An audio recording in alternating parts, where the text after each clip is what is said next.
it into your art. I'm still amazed how the concept seems to just float out of me right into the hand and onto the paper. I think this is also why so many people can instantly connect with the game, because it's not a made-up story, even though that it takes place in a fantastic setting. In SOS, we try to show how people experience different kinds of loneliness, but also how outsiders, friends, and family see those who struggle. We achieve all this in playful ways so that players who want to simply enjoy a fantastic experience can do so. But player who wants to look a bit deeper can reveal a whole emotional world beneath it all. Sea of Solitude is about a young woman named Kay who is suffering from such strong loneliness that her inner feeling, the darkness, the anger, the hopelessness, worthlessness, turns to the outside and she becomes a monster. The game is about finding out why this happened to her, but also how to turn her back into a human. Ultimately, the goal is to bring all those emotions into balance. Some needs to become bigger, some would be better off a little smaller, but to embrace even your destructive part or your self-doubt in the same way you embrace your joy or your hope. This is what being human is all about. And that's what our game is all about. Thank you. Is this real?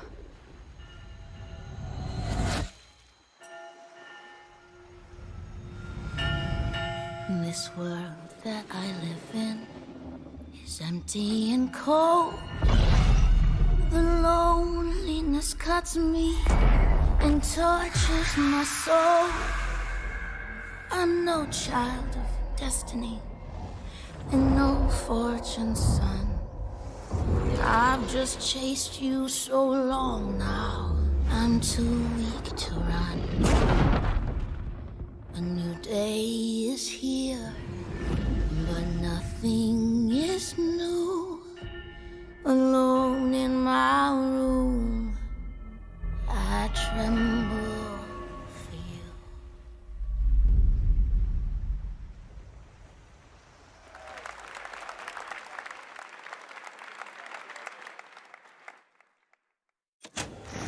Yeah, I'm the one.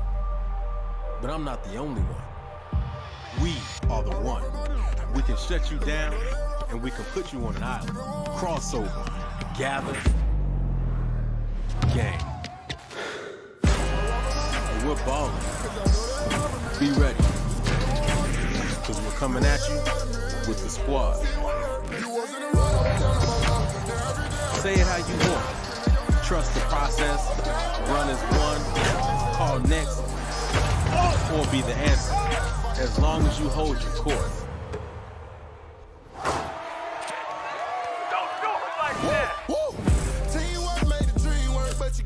Just remember though, wherever you call home, whatever your fit, or however you ball, you're on my court. I'm the one. I'm the one. I'm the one. And this is my squad.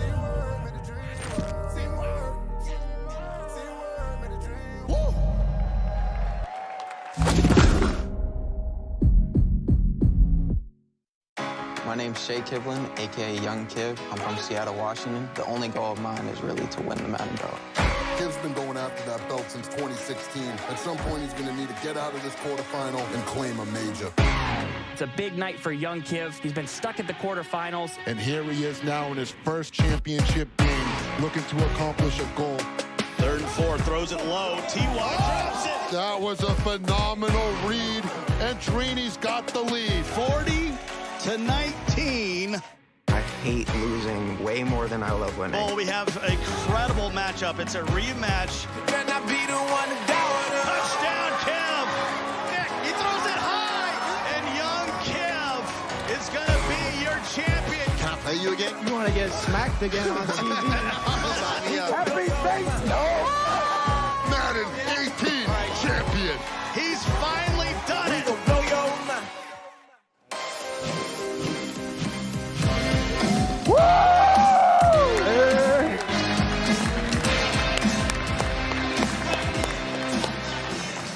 Okay, baby, how you doing? I've been good. You still recovering from that butt whooping?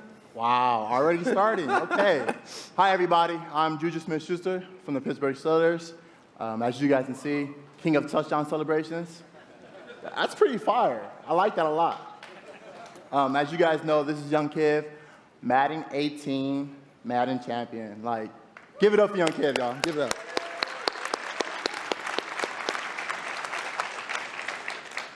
Young Kiv, how has it been, your success and your path, to where you're at today? It's, I've always been a competitor. When I was in high school, I was playing baseball, I hurt my arm.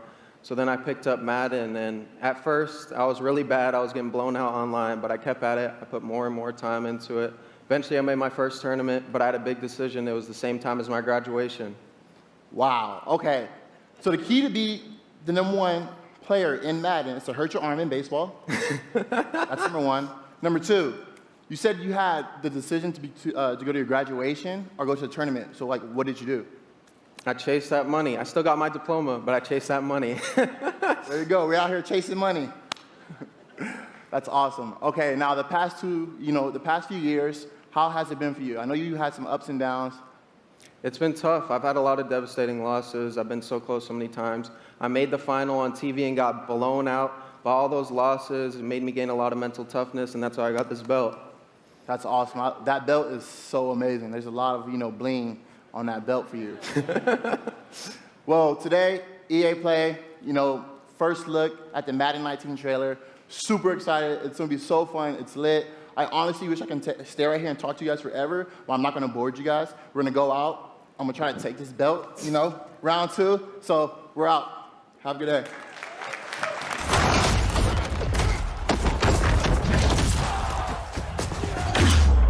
You've worked your whole life to get to moments like these.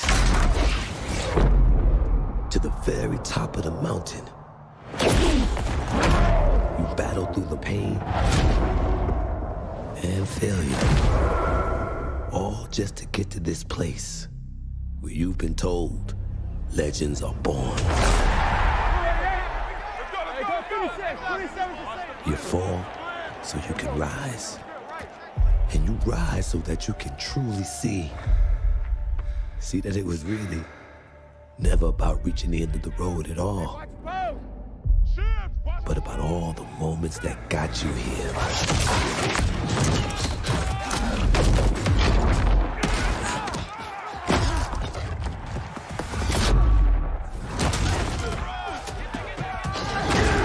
So, if you were in their position,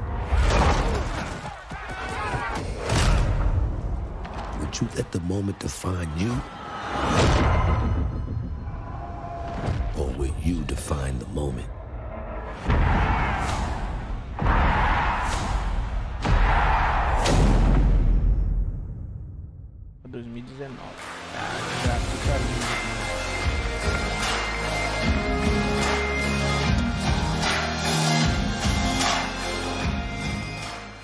Hello, ladies and gentlemen. I'm Nathanius, professional shoutcaster, here alongside Redwood Studios General Manager Michael Martinez.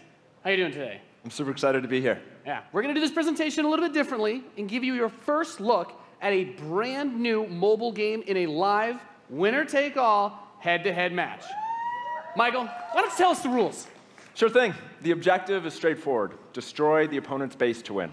Unit control, super simple. Just tap the destination, unit automatically moves there. The most efficient way to destroy the opponent's base is with this giant nuclear missile in the center of the map. Control the missile by standing on a majority of the control points. A bar fills up while the missile is possessed. Whoever controls the missile when the bar fills up will fire the missile. It takes 2 missiles to destroy the enemy's base and win. That's it. Sounds great, Michael. Well, enough talking about it. Let's get to this match. Absolutely. All right, ladies and gentlemen, we have an awesome matchup lined up for you here today. Fighting for the blue side of the room, if you could please give a cheer for one of the most formidable RTS players there is, Make some noise for In Control. Yes.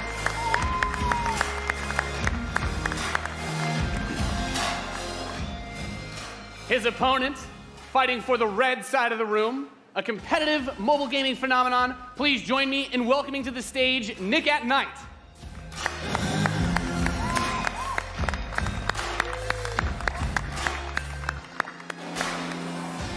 Now, Mike, it's going to be a real clash of these gaming styles and the competitive backgrounds that these players have. It should be a great match. It really is. I can't wait. All right, are the players ready? Let's get this thing going. Ready to go. I'm ready to go. Let's do it. All right, let's kick this off. Nice little strategy game for those of you out there. It's a good genre. I'm very excited for this. The players are loading in, and we are ready to the kick match. Here we go. this off. As the players' bases have been deployed and the action begins like any strategy game. Economy will be the focus. We have a harvester to start things off. Nothing too crazy yet. Nothing too crazy. Now the infantry is going to come out to hold that top point. Both players, of course, trying to take that position. Nick at Night being able to reach it a little bit first. In a strategy game, that flank position that In Control is going for on the top side, also very important as Nick at Night's forces have to circle around the center. Right, let's see if he's able to create a 2-on-1. Is he able to get there? Looks like he's getting there. Here comes GDI with a Rhino. It's going to rip up those infantry. Yeah, going for the anti-infantry. And like any strategy game, the units that you're going to use when you deploy them will have a huge impact. Your micromanagement of your forces and protecting that economy as well. Yep, Nick at Night with some attack bikes in the top. There he is. And In Control placing the turret on the top right side to help cover that Rhino as attack bikes move towards the northwest position. We can see that the missile is beginning to ready and firing that. That takes out half your base. The most important objective on the map is to hold those control zones. Right, and In Control making a lot of progress to that far right side of the match. Yeah, he's done a great job of holding that down with the turret, and now he's redeploying his vehicles to the south side, bringing out more infantry to deal with the attack bikes. And as that economy ramps up, of course, we're seeing bigger and more powerful units come out. We have there the drill pod coming in the left side to help flank Putting those some flamethrowers. Right, absolutely. Again, those are going to tear through those infantry. Yeah, and In Control brings out his first tank. That's going to be used to try and help push back these smaller forces as he makes his way to the south side. That missile passing halfway now. Both two zones in control of Nick at Night. He will have the missiles. We see it starts to point towards In Control's base. Let's see if In Control can get around to that top corner, able to halt that missile. He does contest the missile, putting it into the yellow position. Yeah, very important, of course. Blocking the pathing of those units is another big factor for this strategy. Holding those locations is so crucial as In Control begins to secure the northwest spot. Another tank's going to come out from Nick at Night to take it out, but now he's bringing out the Pitbull as well to help lock down that north position. This missile is very, very close to firing. Let's see what's going to happen. With another turret, In Control flanks. He takes the top, that missile, and that fires off. Wow. And Nick at Night, one shot away from being knocked out here, as the next one will start to ready up in just a moment's time. In Control's very heavy artillery forces are doing a great job at taking control of the map. Yep. And we can see as more of Nick at Night's forces move up towards that north position, those harvesters, of course, very crucial, very important to protect those, as your economy allows you to get these big late game units. The units are going to come out a bit more slowly as you get more of them on the field. But In Control is just spreading his forces out, trying to hold this advantage that he's had so far. Nick at Night is trying to get in there, but there's a great turret placement from In Control, blocking and just ripping through again those infantry. And we see In Control now moving his tank towards this. Another drill pod we're seeing with some flame tanks. Yeah, bring in the flank. Of course, those flame guys do amazing damage to the infantry, help to clean that out. Meanwhile, two more tanks coming out from Nick at Night to try and secure those positions. He brings out the laser infantry on the south side as well to deal with that tank. Going for counters, trying to scout out and see what your opponent is doing and make the proper response is so important in strategy. Absolutely. Nick at Night cruising around, thinking about harassing those harvesters, coming around the far side for those rhinos. It looks like he's really pressing it. And we see that missile is starting to get close to firing with 3 zones In Control for Nick at Night, looking to set things back the other way. In Control trying to rally his forces around. He doesn't want to engage with just 1 or 2 units. He wants to move all of them together, create a good flank position, and take over that south. And we're seeing the first mech unit from In Control. This is the Wolverine. Gonna rip, and this little watch out for this missile. And Nick at Night's gonna fire that one off and settle for next missile is gonna end it. Next missile wins. Let's see what happens. We'll have control. The Wolverines, as you pointed out, for In Control coming out to try and deal with these forces. But Nick at Night's done a great job of getting map presence and now also harassing the economy of In Control. There he is. Yep. Wow. Okay, we've got our first mammoth tank on the board. If In Control can get this in position, he's going to do some serious damage. That missile just past halfway ready. He's also bringing out his first air unit to deal with those. A lot going on here. It's got a lot of range, that big boy, and In Control just needs to hold. This missile is nearly going to fire. It can be stolen at any point. Where is it going to go? Is he going to be able to get it off? He's got it, Max. There it is! He's going to take it. Defeating Nick and That was legit. Dude, that was epic. Amazing. What a match. Thank you so much. That was awesome. Any thoughts, guys? I just came to make mammoth tanks, so I've done my job. Yeah. Absolutely. That was Thank awesome. you We so saw a much. little bit of everything right there. Perfect. Yeah. Let's hear it for Nathanius, Nick and Knight, and In Control. Ladies and gentlemen, what you just saw was the worldwide reveal of Command & Conquer Rivals. Rivals reimagines the real-time strategy experience for mobile. We're giving players complete, continuous control of their armies in quick, competitive head-to-head matches that are fueled by skill and strategy. Now, Rivals will be coming to iOS and Android devices, but I'm excited to announce that Android players can play the pre-alpha today. So head to the Google Play Store, search Command & Conquer Rivals. The studio has been having an absolute blast playing this game, and we can't wait for you to play. Please let us know what you think. Thank you.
Command & Conquer for a new generation. Now, before we close the show with a spectacular epic anthem, I wanted to share a few final things. I am blessed to be able to work with some of the most creative people on the planet who come to work every day to create amazing entertainment. And what I can say about all of those teams and what I can say about us is that we are always trying to learn and listen and strive to be better. And so, as you look at the 10 experiences that you're going to see today, and as you play games this week, there's some things we hope come through. First, that at the very core is choice, is that you as players get to choose how you play, what you play, when you play, and what devices you play on. That in making those choices, you feel you are treated fairly, that no one is given an unfair advantage or disadvantage for how they choose to play. That for every moment that you invest, we know that you put so much of your life into the games we make, and that for every moment that you invest, you feel like you are rewarded and you are given value for that investment. And most importantly, that the games are fun, that we move past the grind, and that these are experiences that truly enhance your lives. And so, as we think through all the things that we're trying to do, know that we want to be better, and that we want to make great games. And that as much as we love making games, and as much as you love playing them, there's something that is even greater that we can do together. The power of this community when we come together to do amazing things is profound. Last weekend was the 3rd year of our Play to Give program, where we show the world how the power of play can be a positive force for social impact. Millions of you out there participated in 9 in-game challenges in our games, logging millions of hours in support of Play to Give. And to celebrate that, we contributed a total of $1 million to 3 charities that share our vision for a more inclusive world. A world where representation and equality are not something we strive for, they are the standards. And where bullying and exclusion are not an everyday thread. These 3 organizations, the United Nations He for She, Pace's National Bullying Prevention Center, and Ditch the Label, an anti-bullying organization. All are doing great work, and we're proud to support them through Play to Give. And thank you for your support. Thousands of us at EA and millions of you together doing immeasurable good because we love games. Thanks for being with us, and thanks for the incredible privilege of making games for all of you. Now, without further ado, let's take a look at Anthem.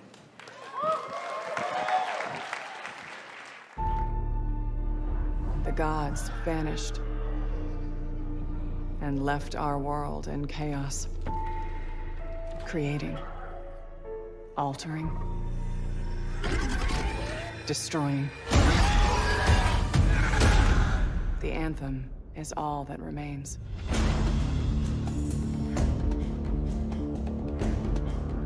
There's a storm coming.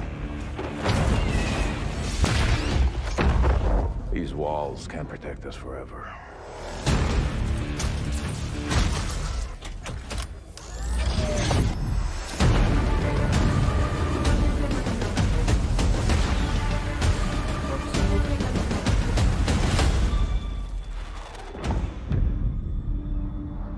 Something is out there. It wants to destroy us all.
I've seen it a couple times, and it's still cool every time I see it.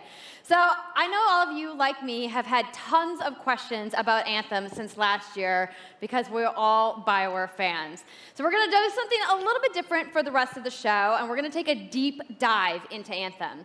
So I'm going to bring out some members of the BioWare team to chat with us. Ladies and gentlemen, please give a warm welcome to Casey Hudson, Mark Dara, and Kathleen Rutzart.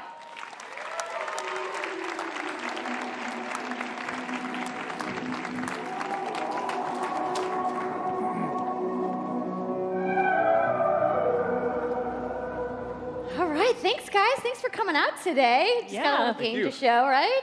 Yep. It's going to be very exciting. So, Casey, we're going to go ahead and just jump right in and get started with you. So now, we know that you all started, or Casey, you started your career at BioWare way back in the day, but you took a couple years off. But before you came back, you actually worked on Anthem before you left. Yeah, that's right. So, you know, first of all, it's amazing to be back. It's awesome to be making games for BioWare fans. You know, we have the best fans, so it's been super satisfying to come back to it. And, you know, I just want to be able to continue the legacy of the studio. And that's kind of where it started with Anthem, is just thinking about, you know, what is the evolution of a BioWare game? And we wanted to create a brand new world for people to discover, you know, a whole new world of story and character. But we also wanted to do something that was, you know, more of a dynamic and living world, a game that would change every time you came back and played it. We also wanted to do something where, you know, if you wanted to invite your friends into it, then you could do that as well. So that was really the initial vision of the game, not an MMO, not a multiplayer game with stories sort of bolted on the side, but something new and different, and I think the team has really captured that vision over the years. Your fans really love the stories from BioWare, but I think we're kind of curious how you're planning to make story work in this shared world. So a great story for BioWare is really about characters that you can have a connection with, choices you get to make, and feeling like the story is about you. In a lot of multiplayer games, those things get diluted because you're mixing multiplayer and storytelling into the same areas. Now, you can build a solution to that, but you have to really build it into the core of the game. And that's what we've tried to do with Anthem. It's what we call our world, my story. So when you're out in the open world, the world is really dangerous, and you're focused on your mission. And this is where other players get to play with you. The thing that's really interesting about this, it's unique for Anthem, is that this is a living shared world. So whether there's weather or it's nighttime, what we're experiencing together. Everyone that's playing Anthem at a moment is seeing the same thing. And this is what we mean when we talk about our world. It's a shared world that we all experience together. But then when I finish my mission, I come back to a base like Fort Tarsus. And this is a single-player experience. I turn in my rewards, I talk to some characters, I experience the choices of my action. And this is where your story really lives and breathes. And by doing it this way, we're able to combine that impact and agency of a single-player story with the fun of teaming up with your friends to play co-op in combat. And we're also designing it so that we can add story for years to come. So one of the first things that we hear from our community is they want to continue to play in our worlds. When they've finished Mass Effect or Dragon Age, players want more story. And so we've designed Anthem in a way that we can actually add more story for years to come. And it could be anything. A new moment with a character that you've grown to love, or an event in the world that deepens the lore, or an entirely new storyline and plot. Well, I'm certainly not going to complain about more story. I don't think anybody out there is going to either. So Kathleen, I wanted to ask you, from a writing perspective, since you are the lead writer, can you speak to what it's like to create a new world like Anthem from the beginning? Well, what's really exciting for us, and not just the writers, but all of the devs, the designers, the artists, is that we're creating something new and mysterious for players to discover. So at the heart of the premise of Anthem is a world left unfinished by the gods. But the gods left behind their massive tools, and those tools are in constant conflict with this unknowable force called the Anthem of Creation. And the chaos of those things pushing against each other means that the world is constantly being reshaped in new and unpredictable ways. Yeah, violent storms, mutated creatures, gigantic monsters. It's a dangerous environment that you need to wear a suit of powered armor, a javelin, to be safe in. Now, something I think a lot of players out there maybe don't stop to think about is just how much work goes into creating a new intellectual property, or IP, as we've been saying. Now, we've seen all these different creatures, and Mark, you mentioned the storms. What's the process of creating a game like from scratch? Yeah, it's something we've done a few times at BioWare. And really the hardest part is getting started, just kind of getting off the blank page. So what we try to do is we think about the new experiences that we're trying to unlock for players. So what is the fantasy fulfillment? What are the new things you actually get to go and do that are different from what you've played before?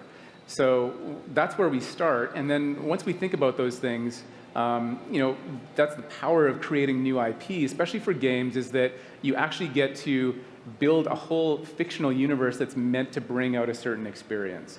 And then once we do that, then we still need to build all the rest of the stuff, and what unlocks us creatively is to think about principles around art style, tone, and even the technology and the politics of our new world. And then from there, we can actually go and build out every last detail. Yeah, and one of the unique challenges for Anthem is that it's a world, an experience that's meant to feel alive, like it's happening right now.